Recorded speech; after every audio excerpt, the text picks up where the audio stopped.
Famous story channel में आपका स्वागत है। आइए आज मैं आपको सुनाती हूँ शिवानी की मशहूर कहानी सती।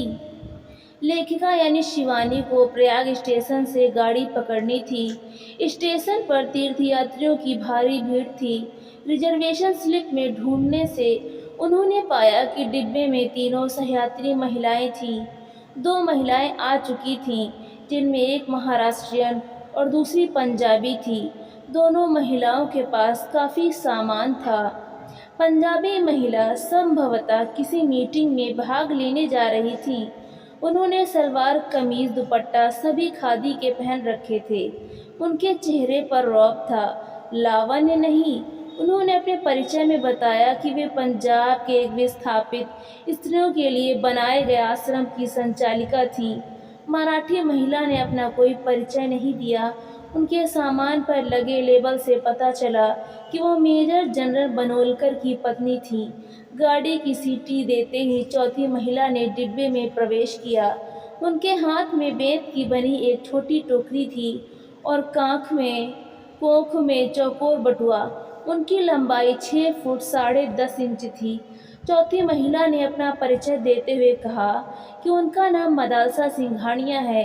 वो कल ही प्रिटोरिया से भारत आई हैं अपने पति की मृतदेह लेने।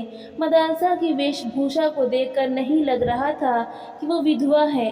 उसने बताया कि असल में पिछले वर्ष एक पर्वतारोही दल के साथ मेरे पति भारत आए थे। वहीं एक एवलांच तूफान के नीचे दबकर उनकी मृत्यु हो गई।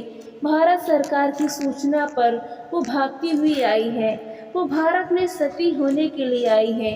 तीनों महिलाएं यह सुनकर स्तब्ध रह गईं। खादीधारी पंजाबी महिला उठकर मदालसा की सिरहाने बैठ गई और बोली, नहीं, आपको ऐसी मूर्खता करने का कोई अधिकार नहीं है। यह एक अपराध है, क्या आप नहीं जानती? पंजाबी महिला ने मदालसा से कहा। वहीं एक एवलांच तूफान के नीचे दबकर उनकी मृत्यु हो गई। भारत सरकार की सूचना पर वो भागती हुई आई है। वो भारत में सती होने के लिए आई है। तीनों महिलाएं यह सुनकर स्तब्ध रह गईं। खादीधारी पंजाबी महिला उठकर मदालसा के सिरहाने बैठ गई और बोली, नहीं, आपको ऐसी मूर्खता करने का कोई अधिकार नहीं है। यह एक अपराध है, क्या आप नहीं जानती? पंजाबी महिला ने मदालसा से कहा कि वो उसके साथ चलेगी। पति के अंतिम संस्कार के बाद इसे अपने आश्रम में ले जाएगी। मदालसा अपने निश्चय पर अडिग रही और बोली, मेरी परनानी और नानी तथा माँ भी सती हुई थी। इसके बाद मदालसा ने सबसे खाना खाने के लिए कहा और स्वयं मुँह हाथ धोने गुस्ल खाने में चली गई। उसके वहाँ से जाते ही हम तीनों ने उसके सती होने के संबंध में बातचीत की। मराठी महिला ने उसे अजीब औरत कहा, क्योंकि मरने वाला ढिंढोरा पीट कर नहीं मरता। खादीधारों महिला का पूर्ण विश्वास था कि मदालसा अवश्य सती हो जाएगी। हमें पुलिस को खबर करनी चाहिए। तभी मदालसा हाथ मुँह धोकर आ गई। सब ने अपने अपने टिफिन दान निकाल लिए और सब ने खाना खाया। खाना खाने के बाद मदालसा ने पानदान निकालते हुए कहा, यह मेरे नीलू ने मुझे बगदाद से लेकर भेंट किया था। उसे पान बेहद पसंद थे। उसने खुद पान खाया और तीनों महिलाओं को भी खिलाया। फिर चारों महिलाओं में सती प्रथा पर भी बहस छिड़ गई। थोड़ी देर बाद मदालसा बोली, चलो जी, अब सो जाओ। तीनों महिलाएं गहरी नींद में सो गईं और तरह तरह के सपने देखने लगीं। जब सबकी आंख खुली तो देखा मदालसा गायब थी। वो अपने साथ सबका सामान ले गई थी। सुना है वो कुरमुत्तों को पीसकर बनाया गया विष खाकर भी गहरी नींद आती है।